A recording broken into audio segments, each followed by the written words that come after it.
오늘 말씀도 마태복음 5장 1절부터 12절 말씀, 신약성경 마태복음 5장 1절로 11절, 12절 말씀, 신약성경 5페이지 정도 됩니다. 찾으신 줄 알고 저와 여러분이 한 절씩 번갈아 가면서 교독하고 마지막 절은 합독하도록 하겠습니다.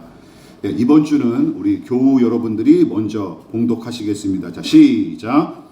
예수께서 우리를 보시고 산에 올라가 앉으시니 제자들이 나아온지라. 입을 열어 가르쳐 이르시되 심령이 가난한 자는 복이 있나니 천국이 그들의 것이니요. 애통하는 자는 복이 있나니 그들이 위로를 받을 것이며 공유한 자는 복이 있나니 그들이 땅을 기업으로 받을 것이며.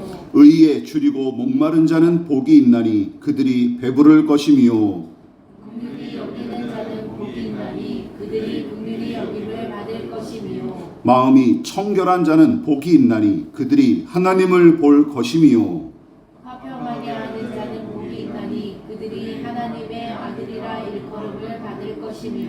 의를 위하여 박해를 받는 자는 복이 있나니 천국이 그들의 것임이라. 나로 말미암아 너희를 욕하고 박해하고 거짓으로 너희를 거슬러 모든 악한 말을 할 때에는 너희에게 복이 있나니. 다 같이 기뻐하고 즐거워하라. 하늘에서 너희의 상이 큼이라. 너희 전에 있던 선지자들도 이같이 박해하였느니라. 아멘. 말씀의 제목을 우리 다 같이 한번 읽어보시겠습니다. 자, 시작. 청결한 마음을 복으로 받은 자. 청결한 마음을 복으로 받은 자 첫 번째 시간이고 팔복 연속 설교 19번째 시간으로 함께 말씀의 은혜를 나누도록 하겠습니다. 팔복의 여섯 번째 복인 마음의 청결과 깨끗함, 그리고 깨끗하고 청결한 마음은 3절의 마음의 가난, 그리고 가난하는 마음의 복에 관한 내용만큼이나 오해하기가 쉬운 구절로서 가장 큰 오해와 착각이 두 가지가 있는데, 그 중 하나는 사람의 의지와 노력으로 마음의 청결, 깨끗한 마음을 얻을 수 있다 하는 생각이죠. 반복해서 강조했다시피 팔복에 언급된 이 모든 복은 너희 힘으로 이것을 쟁취하고 습득하라 하는 식의 교훈이 아닙니다. 오히려 이 교훈은 거듭난 믿음의 사람에게 임하는 하늘의 복이자 은혜임을 명심하십시오. 그래서 청결한 마음도 마찬가지입니다. 이것은 저절로 얻거나 연습으로 따내는 마음이 아닌 것입니다. 또한 이 교훈 중에 하나님을 본다는 말씀도 오해를 사기 쉬운데, 과연 믿음이 있으면, 여러분들에게 질문해 볼게요. 과연 믿음이 있으면 하나님을 두 눈으로 직접 볼 수 있을까요? 이 말씀을 문자 그대로 해석하면 그런 해석이 되는 거잖아요. 종종 어떤 사람들은 내가 살아계신 하나님을 직접 목격했다며 떠벌리는 사람들이 있는데, 사기꾼들이 그런 말을 떠들어댄다면 그냥 보통 사람들은 아이고 정신 나간 소리 하네 하고 무시할 수 있겠지만, 어떤 사람들 성경을 통째로 암송하고 금식 기도를 밥 먹듯 할 뿐만 아니라 설교만 했다 하면 교인들의 눈물 콧물을 쏙 빼놓는 사람들이 목소리를 쫙 깔고 그런 말을 내뱉으면 적잖은 신자들은 야 정말 그런가 보다 하며 고개를 끄덕이기 일쑤죠. 이게 문제예요. 그러나 예수님의 사랑을 듬뿍 받았던 제자이자 바울만큼 신령한 사역자였던 사도 요한은 성경에서 다음과 같이 분명하게 가르치고 있습니다. 요한복음 1장 18절 시작. 본래 하나님을 본 사람이 없으되. 요한일서 4장 12절 시작. 어느 때나 하나님을 본 사람이 없으되. 그럼 둘 중에 하나죠. 이 사람이 거짓말을 했거나 아니면 우리가 틀리거나 둘 중에 하나겠죠. 이처럼 성경은 하나님을 본 사람이 아무도 없다고 단호하게 선을 긋습니다. 물론 이 말씀은 예수님을 보이지 않는 하나님을 볼 수 있게 나타나신 분으로 소개하기 위한 내용으로서 그 중에서 계속 강조하는 내용 중 하나가 바로 하나님은 눈으로 보거나 손으로 만질 수 있는 분이 아니다 하는 것입니다. 이게 핵심이에요.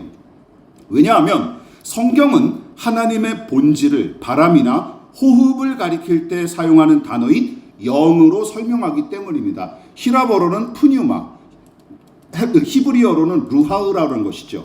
요한복음 4장 24절과 고린도후서 3장 17절 여러분들에게 익숙한 말씀이죠. 자, 시작. 하나님은 영이시니, 또 시작. 주는 영이시니. 이게 바로 그 말이에요. 물론 환상과 음성을 통해 당신의 뜻을 친히 사람에게 계시하시고 신비한 방식으로 당신의 영광과 권위를 친히 드러내신 적은 있지만 착각하지 마십시오. 그 모습을 온전히 나타나신 경우는 성경에 단 한 번도 등장하지 않습니다. 따라서 하나님을 직접 봤다 하는 말은 큰 착각이나 음흉한 사기 행각이 틀림없습니다. 둘 중 하나가 틀림없어요. 그러므로 믿지 마십시오. 그렇다면 본문의 이 구절도 사기인 걸까요? 그러면 하나님을 본다는데 이 구절을 어떻게 해석해야 되느냐는 것이죠. 따라서 우리는 청결한 마음의 깨끗함을 어떻게 얻을 수 있는지, 그리고 청결한 마음으로 하나님을 본다는 말씀은 무슨 뜻을 지니는지 두 번에 걸친 설교를 통해 함께 은혜를 나누고 살펴보도록 하겠습니다. 자, 첫 번째 우리 같이 한번 읽어볼까요? 이게 대전제예요. 같이 읽어보겠습니다. 시작. 하나님의 은혜로 얻는 마음의 청결. 이것이 대전제예요. 팔복에 기록한 모든 복은 한결같이 하나님의 일방적인 은혜를 거저 베푸시는 은혜를 전제합니다. 바꿔 말해 여기 기록된 모든 복은 천부적으로 타고나는 것이 아닐 뿐더러 사람의 의지와 노력으로 얻어낼 수도 없는 것들을 나열한 거예요. 이 복들은 하나님께서 믿는 자들에게 먼저 그리고 거저 베푸시는 선물로 봐야 마땅한 것입니다.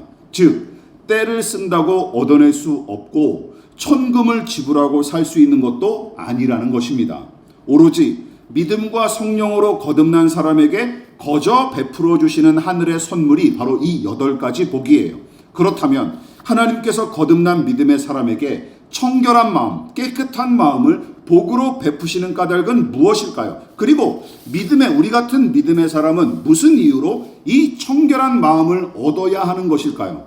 이쯤에서 죄인과 청결한 마음은 어떤 관계이고 둘 사이는 어떤 의의와 의미를 지니는지 먼저 살펴볼 필요가 있습니다. 여러분 이 부분을 유념하십시오. 죄인은 죄로 더러워진 자신의 부패한 마음을 스스로 정화할 능력이 없고 심지어 깨끗한 마음, 청결한 마음에 대한 필요성조차 느끼지 못하는 사람이 정작 실상은 대부분입니다. 저와 여러분도 그렇지 않았습니까? 게다가 성경은 사람의 마음에서 나오는 생각이 항상 악하기에 이 세상은 망가지고 더러워졌으며 다툼과 혼란이 그치지 않는다 하고 진단하고 있지 않습니까? 다시 말해 사람의 중심부를 차지하고 있는 이 마음과 생각이 부패한 탓에 거기서 나오는 말과 행위도 부패한 모양으로 나타나기 마련인 거예요. 물론 사람은 본래 하나님께 복을 받은 존재이고 그 복을 이 세상에 펼쳐 나가도록 거룩한 사명을 부여받았건만 하나님을 등진 죄인은 도리어 세상을 부패시키는 원흉으로 전락한 것입니다. 오죽하면 예레미야 선지자는 다음과 같이 한탄하며 탄식했겠습니까? 예레미야 17장 9절 말씀 같이 읽어보겠습니다. 시작. 만물보다 거짓되고 심히 부패한 것은 마음이라. 물론 어떤 사람들은 그래도 그렇지 사람은 마음먹기 나름이다. 또한 수련과 수양을 통해 얼마든지 마음의 평안함과 깨끗함을 얻을 수 있다며 큰 소리를 치고 있고 지금도 그 이상주의를 신봉하여 추종하는 사람들이 적지 않은데 성경은 그런 생각을 신랄하게 비판하고 비웃는 게 사실입니다. 같은 성경 예레미야서 13장 23절 같이 읽어볼게요. 시작. 구스인이 그의 피부를 표범이 그의 반점을 변하게 할 수 있느냐? 할 수 있을진데 악에 익숙한 너희도 선을 행할 수 있으리라. 이거 뭐 하는 내용이죠? 비웃는 내용이에요. 할 수 있으면 해봐라. 도발하는 거예요. 구스인은 에티오피아 사람, 즉 흑인을 가리키는데 흑인의 검은 피부와 표범의 반점은 타고나는 것으로서 마음에 안 든다고 임의로 바꿀 수 있는 게 아닙니다. 수백 번 비누질하고 표백제를 들이켜봤자 아무런 소용이 없죠. 어차피 피부색은 바뀌지 않고 표범 가죽의 무늬도 없앨 수가 없는 것입니다. 이처럼 죄인의 이 부패한 마음도 타고난 것이기 때문에 제 힘으로 그것을 씻어낼 수가 없고 부패한 본성을 거스르는 일도 거의 불가능에 가깝습니다. 즉 죄로 얼룩진 마음은 저절로 깨끗해지지 않을 뿐더러 우리의 노력으로 깨끗하게 할 수도 없는 것이에요. 그래서 믿음의 사람은 청결한 마음을 얻기 위해 하나님과 그분의 은혜를 의지하는 것이고, 하나님께서 죄인의 부패한 마음을 깨끗하게 바꾸시는 방법은 성경에 크게 두 가지로 나와 있습니다. 첫 번째, 우리 같이 한번 읽어볼까요? 자, 시작. 청결한 마음은 거듭난 새 사람의 마음을 가리키는 것입니다. 명심하십시오. 사람의 외모와 체형을 바꾸는 게 얼마나 어려운 일입니까? 성형수술 같은 경우는 차치하고서라도 여러분, 현재 저와 여러분의 자신의 몸무게에서 3kg에서 5kg 정도를 감량을 시도하는 일조차 이게 얼마나 버거운 일입니까? 그렇지 않습니까? 이처럼 사람의 겉모습을 바꾸고 변화시키는 일도 쉽지 않은데 하물며 내면에 깊이 뿌리내린 악한 본성을 바꾸는 일은 오죽하겠습니까? 그러므로 하나님은 예레미야 선지자를 통해 검은 피부를 희게 할 수 없고 표범의 반점을 없앨 수 없듯이 하나님을 불신하고 무시하는 이 죄인의 악한 습성도 고치기가 어렵다고 말씀하셨던 것이죠. 그러나 우리가 믿는 하나님은 어떤 하나님? 불가능을 가능케 하시는 분이 아니겠습니까? 죄인의 타락한 본성과 부패한 마음을 변화시키는 것도 사람의 생각과 관점으로는 불가능한 일이지만, 여러분, 성경은 하나님을 가리켜 불가능이 없으신, 무엇이든 가능하신 전능하신 하나님으로 가르치기에 죄인의 타락한 마음과 그의 부패한 존재를 변화시키는 일도 얼마든지 하나님 앞에서는 가능한 일인 것이죠. 믿으십니까? 그래서 우리는 그 하나님을 신뢰하는 거예요. 좀 더 자세하게 설명하자면 이렇게 정의할 수 있습니다. 하나님께서 한 사람에게 은혜로 거저 베푸시는 믿음이 있는데, 그 믿음이 한 사람 안에서 작동할 때 일어나는 반응이 무엇이에요?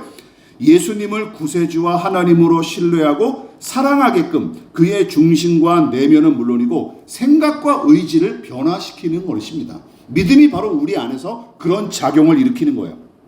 그리고 마치 예수께서 맹물로 성질이 전혀 다른 포도주를 기적적으로 만드셨던 것처럼 기억하십시오. 하나님은 믿음을 통해 부패한 죄인의 마음을 깨끗하고 거룩하게 바꾸시는데, 기독교 교리는 그것을 가리켜 중생 혹은 거듭남으로 일컫고, 더불어 성경은 그것을 첫 번째 창조와 맞먹거나 혹은 그보다 더 탁월한 사건으로 규정하여 뭐라고 부르는 거예요? 재창조 혹은 새 창조로 부르는 것입니다. 믿으십니까? 이게 기독교 교리예요. 그래서 사도 바울은 죄인을 새롭게 하신 하나님의 은혜에 감격하여 다음과 같이 찬양했습니다. 고린도후서 5장 17절 같이 한번 읽어볼게요. 자, 시작. 그런즉 누구든지 그리스도 안에 있으면 새로운 피조물이라, 이전 것은 지나갔으니 보라 새 것이 되었도다. 이게 새 창조를 가리키는 것이죠. 존재 자체의 변화를 가리키는 것입니다. 예수 안에서 새로운 피조물 및 새 것을 만드신 사건, 무에서 유를 창조하신 하나님께서 죄인의 마음을 새롭게 재창조하신 사건, 여러분, 이것이 바로 기독교 신앙의 구원과 구원받음을 가리키는 한 가지 말이기도 하는 거예요. 그래서 지옥에서 천국 가는 거, 이거 정도가 이거는 구원의 단면에 불과합니다. 단편, 일부분에 불과한 거예요. 무엇보다 거듭남, 즉 중생에 관한 교리는 여러분, 저와 같은 목사들이나 신학자들의 머리에서 나온 게 아닙니다. 하나님 나라에 관한 예수님의 가르침에서 비롯된 것이죠. 요한복음 3장 3절 말씀 같이 읽어볼게요. 시작.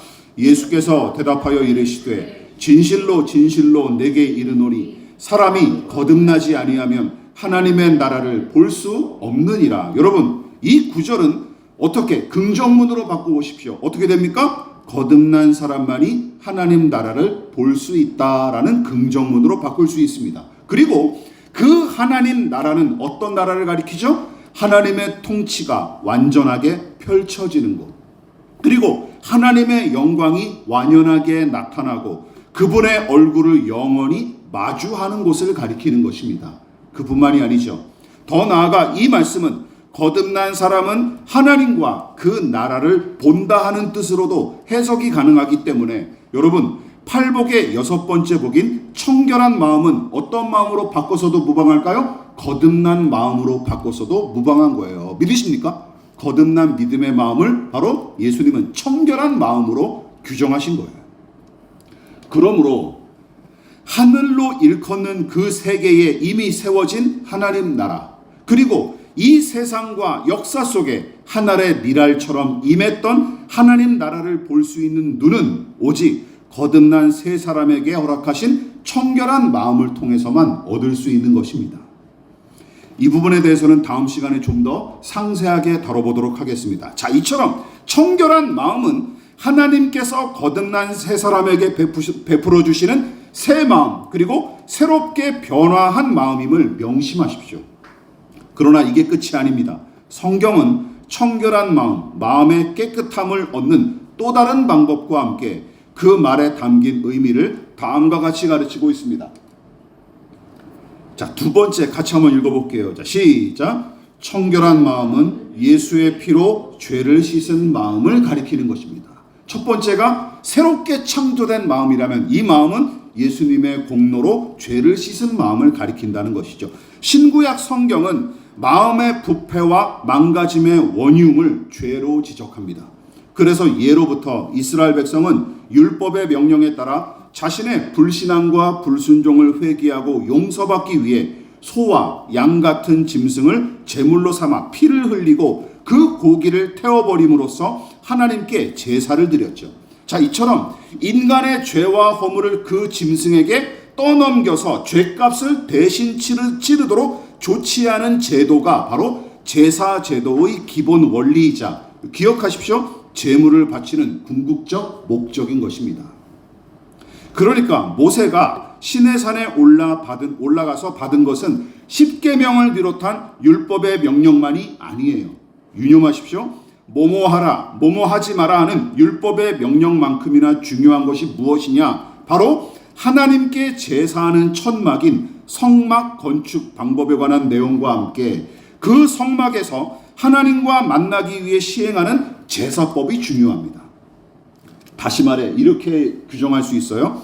모세의 율법은 크게 두 가지로 구성된 셈인데 그 중 하나가 종교적, 사회적 규범을 실행하거나 규제하게끔 명령한 법령이고, 십계명을 비롯한 그 내용이 대표적이죠. 또 다른 하나가 무엇이냐? 그 법령을 고의로 위반하거나 저도 모르게 저지른 죄를 용서받기 위한 제도로서 제사법을 마련한 거예요. 두 가지를 함께 병행하셨습니다. 여러분 생각해 보십시오. 즉 하나님께서 이스라엘 백성에게 율법의 규범과 제사법을 동시에 제시하신 까닭은 무엇일까요? 동시에 제시하신 까닭, 당연하죠. 죄인은 율법의 요구를 저 스스로 온전히 지킬 수 없고 이룰 수 없는 연약한 존재이기 때문입니다. 믿으십니까? 그래서 율법 외치는 바리새인들이 멍청한 사람들이에요. 진짜. 예? 위선자들이, 그런 위선자들이 없는 거예요. 인간의 한계를 부정하고 율법을 지켜서 우리가 구원을 얻을 수 있다? 나쁜 놈들이죠. 그리고 이러한 제사와 제물의 원리는 창세기에 아담과 하와의 이야기까지 거슬러 올라가죠. 창세기 3장 21절 시작. 여호와 하나님이 아담과 그의 아내를 위하여 가죽옷을 지어 입히시느라. 여러분 가죽옷은 어디서 났을까요? 무화과 나무 잎으로 옷을 해입던 이 두 사람이 가죽옷을 입었습니다. 그 가죽은 무엇을 통해서 나왔을까요? 짐승을 잡아서 나왔죠. 최초의 제사가 여기서 이루어진 거예요. 하나님은 당신의 명령을 어긴 두 사람을 위해 가죽옷을 지어 입히셨는데 그 가죽옷은 짐승을 잡아 만든 게 아니겠습니까? 그러므로 구약시대를 살았던 경건한 믿음의 사람들은 짐승을 제물로 바쳐 제사할 때마다 두 가지 교훈을 몸소 느끼며 제사를 드렸을 거예요. 첫 번째 무엇입니까? 제사하는 자는 하나님 앞에 죄를 저지르면 이 제물처럼, 이 짐승처럼 참혹하게 죽을 것이다 하고 생각하면서 두렵고 떨리는 마음과 겸손한 태도로 심판의 엄중함을 절감했을 거예요. 이게 제사 드리는 자의 기본 자세예요. 예. 죄를 지으면 하나님 앞에 이 짐승처럼 죽을 것이다. 이게 제사 드리는 자의 마음가짐 중 하나입니다. 그뿐만이 아닙니다. 더불어 그 사람은 하나님께서 이 짐승으로 내 죄값을 대신 치르게 해주심으로써 내가 당해야 할, 내가 받아야 할 저주와 심판과 죽음을 면제해 주셨다 하고 고백하면서 심판받아 마땅한 자에게 베푸신 하나님의 용서와 은혜를 있는 힘껏 감사하고 찬양했을 것입니다. 두렵고 떨리는 마음으로, 그리고 감사와 감격으로 제사를 드렸을 거예요. 그러나 타락한 죄인의 마음은 기억하십시오. 수백만 마리, 수억 마리의 짐승 제물로도 씻지 못할 만큼 더러울 뿐만 아니라 짐승의 피와 그 고기 제물의 효력은 임시적이자 일시적인 까닭에 무엇으로도 씻을 수 없는 죄인의 더러운 마음을 온전히 깨끗하게 함과 동시에 영원한 효력을 발휘하는 제물과 영원한 중재의 역할을 감당하는 제사장으로 하나님께서 누구를 보내신 거예요? 바로 당신의 아들 예수님을 보내신 것입니다. 그래서 히브리서 기자는 이렇게 설명하고 있어요. 같이 읽어볼게요. 시작. 이 뜻을 따라 예수 그리스도의 몸을 단번에 들이심으로 말미암아 우리가 거룩함을 얻었노라. 제사장마다 매일 서서 섬기며 자주 같은 제사를 드리되 이 제사는 언제나 죄를 없게 하지 못하거니와 오직 그리스도는 죄를 위하여 한 영원한 제사를 드리시고 하나님 우편에 앉으사. 여러분, 예수께서 수많은 제사장이 매일 드렸던 제사와 제물 대신 영원한 효력을 지닌 제물로서 죄인을 대신하여 당신의 몸을 바치셨고, 그럼으로써 죄인의 영원한 죄값을 완전히 치르셨을 뿐만 아니라 그 부패한 죄인의 마음을 당신의 피로 씻어 깨끗하게 하신 것입니다. 따라서 마음의 청결, 깨끗한 마음은 예수님의 희생과 그 피값을 통해 얻는 하늘의 선물임을 명심하십시오. 결국 팔복의 여섯 번째 복인 청결한 마음은 두 가지로 볼 수 있습니다. 오직 하나님의 은혜로 얻을 수 있는 하늘의 마음으로서 첫 번째, 믿음으로 거듭난 새 사람에게 베푸시는 새 마음을 가리키고, 더불어 예수님의 피로 죄와 허물을 씻음으로써 얻게 된 깨끗한 마음을 가리키는 것입니다. 믿으십니까? 이 두 가지 마음을 가리키는 거예요. 즉 새롭게 변화된 마음과 더러운 죄를 씻은 마음이 바로 청결한 마음, 여섯 번째 복인 청결한 마음인 거예요. 무엇보다 밧세바와 간음을 저지르고 그 남편을 살인 교사했던 다윗 왕이 자신의 죄를 뉘우치면서 기도한 시편에 지금까지 언급한 두 가지 내용이 다 언급되어 있습니다. 시편 51편을 볼까요? 자, 시편 51편 2절과 7절 먼저 보도록 하겠습니다. 자, 시작. 나의 죄악을 말갛게 씻으시며 나의 죄를 깨끗이 제하소서. 우슬초로 나를 정결하게 하소서. 내가 정하리이다. 나의 죄를 씻어주소서. 내가 눈보다 희리이다. 지금 다윗은 자신의 범죄를 하나님 앞에 회개하면서 어떤 마음을 간구하고 있습니까? 깨끗이 씻은 마음을 간구하고 있는 거예요. 그런데 같은 시편에서 10절은 다른 마음을 요구하고 있습니다. 자, 읽어볼게요. 시작. 하나님이여 내 속에 정한 마음을 창조하시고 내 안에 정직한 영을 새롭게 하소서. 이거는 씻는 차원이 아니죠. 어떤 걸 요구하는 거예요? 완전히 다른 새 마음을 창조해 주시기를, 내 안에서 이 더러운 마음을 싹 제하시고 새로운 마음을 새롭게 지어 주시기를 바라고 기도하는 거예요. 제가 말씀드린 이 두 가지 논리가 신구약 성경에 기가 막히게 들어있죠. 다윗이 죄로 더러워진 마음을 깨끗하게 씻기 위해 간구한 내용은 크게 두 가지입니다. 하나님께서 내 죄를 씻으시고 깨끗하게 해 주십시오. 또한 내 안에서 정결하고 정직한 마음을 새롭게 창조해 주십시오 라고 기도하는 거예요.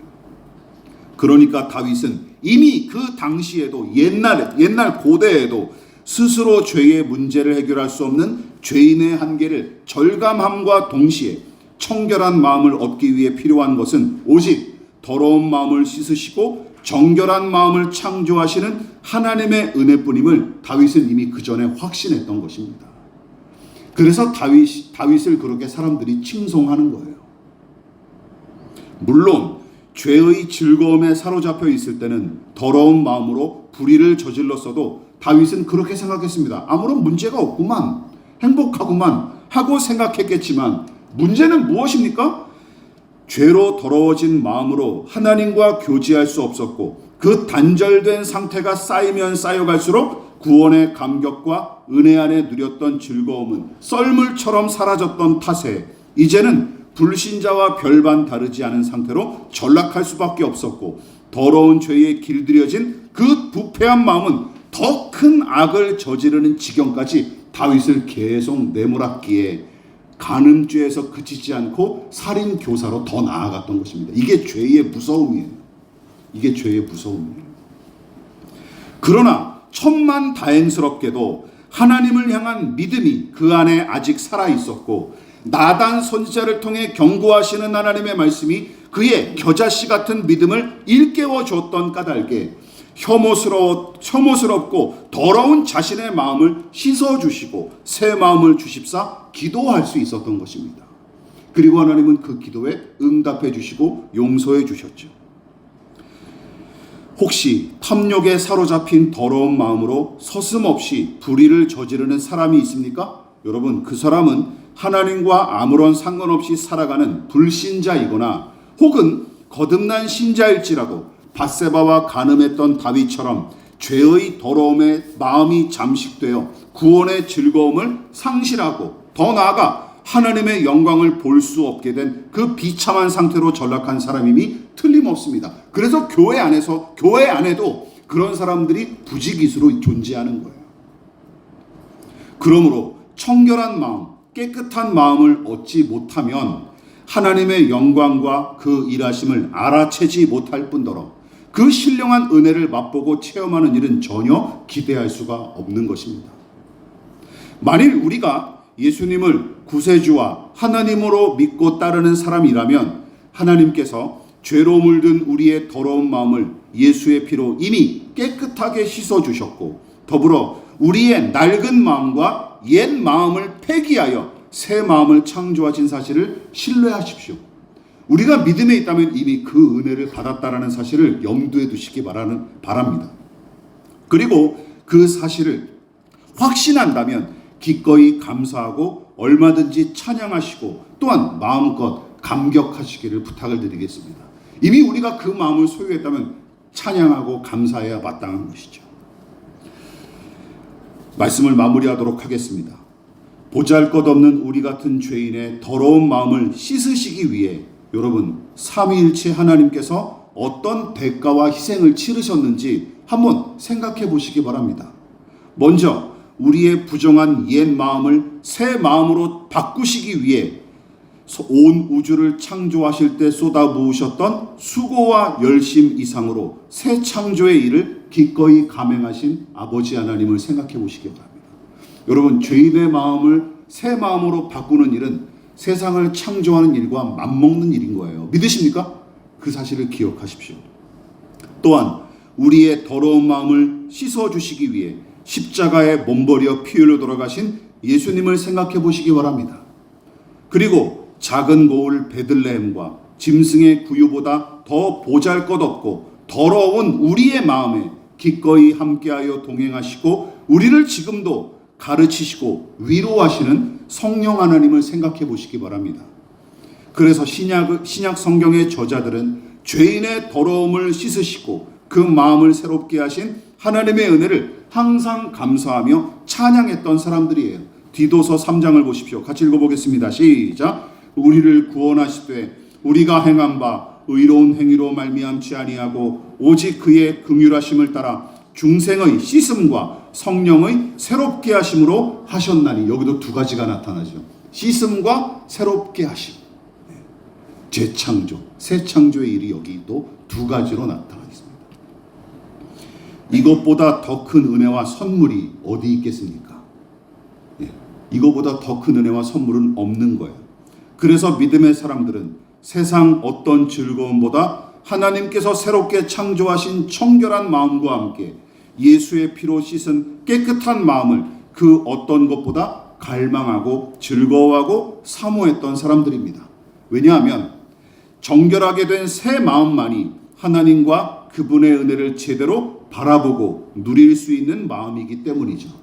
무엇보다 믿음의 사람은 은혜로 얻은 이 청결한 마음을 잘 간직함과 동시에 끊임없이 그 마음을 단련시킴으로써 우리 스스로 하나님께 속한 사람, 하늘을 소망하는 사람임을 일평생 증명해야 마땅한 것입니다. 믿으십니까? 이것이 우리에게 남아있는 사명인 거예요.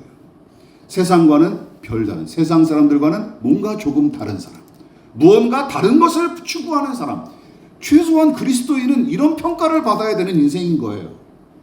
그러니까 세상과 짝하여 더러운 탐욕에 휘둘리는 속물 같은 존재가 아니라 깨끗하게 씻긴 새 마음을 받은 사람답게 세상 사람과는 다른 것을 추구하는 사람임을 증명할 필요가 있는 것입니다. 그리고 하나님과 그분의 일하심에 대해 관심조차 없고 심지어 우리의 믿음을 허무맹랑한 신념으로 폄하하는 사람들을 향해 이렇게 선언해야 마땅해요. 지금 당장 우리 눈과 귀에 아무 증거가 없을지라도 하나님은 세상과 우리를 위해 여전히 일하고 계십니다. 그리고 당신이 작정하신 일을 반드시 선하게 이루실 것입니다. 저는 말씀과 기도와 하나님의 은혜를 통해 그것을 조금이나마 보고 듣고 느낄 수 있습니다. 우리가 그렇게 이야기하는 사람이 되어야 되는 거예요. 혹시 이 복을 아직 소유하지 못했다고 생각하십니까? 그렇다면 이제 자책은 그만하시고 다윗처럼 가난하고 애통한 마음으로 하나님께 간구하는 저와 여러분 되시기를 주님의 이름으로 부탁을 드리겠습니다. 그리고 깨끗한 마음의 그릇에 하나님의 의를 채우고 긍휼의 샘물을 흘려 보낼 수 있는 저와 여러분 되시기를 진심으로 부탁을 드리겠습니다. 그러므로 너희는 이렇게 기도하라. 하늘에 계신 우리 아버지의 이름을 거룩하게 하시며 아버지의 나라가 오게 하시며 아버지의 뜻이 하늘에서와 같이 땅에서도 이루어지게 하소서. 오늘 우리에게 일용할 양식을 주시고 우리가 우리에게 잘못한 사람을 용서하여 준 것 같이 우리 죄를 용서하여 주시고 우리를 시험에 빠지지 않게 하시고 악에서 구하소서. 나라와 권능과 영광이 영원히 아버지의 것입니다. 아멘.